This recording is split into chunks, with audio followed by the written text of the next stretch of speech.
হ্যাঁ ইউটিউব, আজকে আমাদের 5টি নতুন শব্দের প্রথমটি হচ্ছে ক্যাটাক্লিজম।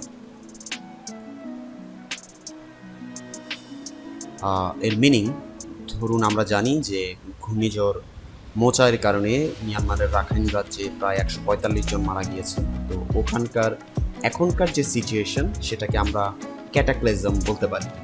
এর parts of speech noun, Bangla অর্থ সর্বগ্রাসী প্লাবন, আকস্মিক বিপর্যয়।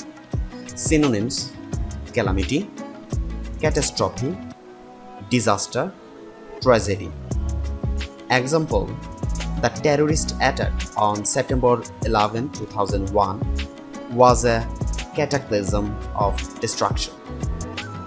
In Mnemonic, cataclysm equal to catastrophe. Catastrophe মানে আমরা জানি যে বিপর্যয়, সো আমরা এটাকে সিনোনিম হিসেবে বলতে পারি ক্যাটাক্লিজম, ক্যাটাস্ট্রফি। Cataclysm, catastrophe. আমাদের আজকের দ্বিতীয় শব্দ এক্সটিংগুইশ। মিনিং হচ্ছে কোথাও আগুন লাগলে আপনি সেটাকে নিভাতে গেলেন, অর্থাৎ আপনি আগুনটিকে এক্সটিংগুইশ করলেন, অর্থাৎ দমন করে ফেললেন। এর parts of speech verb, Bangla অর্থ নিঃশেষ করা, লোপ করা, ম্লান করা, শেষ করা। Synonyms do away with, eliminate, get rid of. Example: firemen were soaking everything to extinguish the blaze.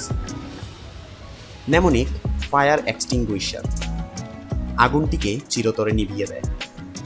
আমরা যদি কোনো কলকারখানায় যাই, সেক্ষেত্রে আমরা বিভিন্ন পিলারগুলোতে এক ধরনের সতর্কীকরণ, লাল কালারের এক ধরনের চিহ্ন দেওয়া থাকে। ঠিক ওই সতর্কীকরণের নিচে কিন্তু ফায়ার এক্সটিংগুইশার রাখা থাকে। আপনি যদি কোনো কারখানায় গিয়ে থাকেন তাহলে অবশ্যই সেটি দেখতে পাবেন। আমাদের আজকের তৃতীয় শব্দ লিনিয়েন্ট। এর মিনিং, ধরুন সন্তান কোনো ভুল করার পরেও যদি বাবা মা সেটিকে কোনোভাবে পাত্তা না দেয় বা গ্রাহ্য না করে, তখন সেই বাবা মার যে অ্যাটিটিউডটা আমরা দেখি সেটা হচ্ছে তাদের লিনিয়েন্ট অ্যাটিটিউড। এর পার্টস অফ স্পিচ, এটি অ্যাডজেক্টিভ, বাংলা অর্থ ক্ষমাশীল, কোমল, সহনশীল, নরম প্রকৃতির। Synonyms merciful, gracious, humane, indulging, forgiving and charitable. Example: but no country in South Asia redefined bad loans as leniently as Bangladesh did.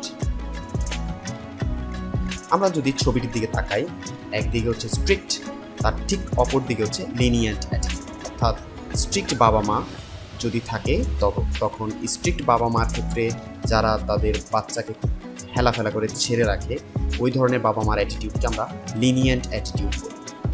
Mnemonic, আমরা লিনেন কাপড় চিনে থাকি, এটা অনেক সফট হয়, সো লিনিয়েন্ট টাইপের লোকগুলো ওই প্রকৃতির, অর্থাৎ সেই সফট প্রকৃতির হয়ে থাকে। আমাদের আজকের চতুর্থ শব্দ ডিলিউট। মিনিং, ধরুন আপনি এক গ্লাস কোক বা পেপসিতে অনেকগুলো বরফ দিলেন, তখন সেটি অনেকটাই পাতলা হয়ে যাবে, অর্থাৎ আপনি সেটিকে ডিলিউট করবেন। পার্টস অফ স্পিচ, এটি ভার্ব, বাংলা অর্থ পাতলা করা, হালকা করা বা নিস্তেজ করে দেওয়া। সিনোনিমস কাট, রিডিউস, থিন, থিন আউট। যদি আমরা ছবিটির দিকে দেখতে পারি, দেখুন যে প্রথম যে dilute solution and concentrated solution, অর্থাৎ ডাইলিউট সলিউশন যেটি এটি খুবই পাতলা, আর কনসেন্ট্রেটেড সলিউশন যেটি সেটি অনেক ঘন। Example: Pakistan didn't dilute the definition of default loss. Mnemonic di মানে হচ্ছে দুই, আর লুটটাকে আমরা লুট বা হনন করা হিসাবে ধরি, অর্থাৎ কেউ যদি আপনাকে ডাইলুট করে, অর্থাৎ দুবার লুট করে, তাহলে আপনার সম্পদ এমনিতেই পাতলা হয়ে যাবে। আজকের আমাদের শেষ শব্দ স্টেগন্যান্ট। মিনিং, জ্যামের কারণে অনেক গাড়ি এক জায়গায় অনেকক্ষণ থেকে বা অচল অবস্থায় থাকে। একে আমরা স্ট্যাগন্যান্ট সিচুয়েশন বলি। পার্টস অফ স্পিচ, এটি অ্যাডজেক্টিভ। বাংলা অর্থ অপরিবর্তনশীল, নিশ্চল, স্থির বা বদ্ধ। আমরা এই ছবিটির দিকে তাকাই। এই যে জলাশয়টি দেখতে পাচ্ছি, এটি অনেকটা বদ্ধ জলাশয়, যার কারণে এখানে অনেক ধরনের শ্যাওলা জমে গেছে। Example, our NPL situation was almost stagnant from 2012 to 2015. Mnemonic, stab, stab মানে হচ্ছে ছুরি মারা।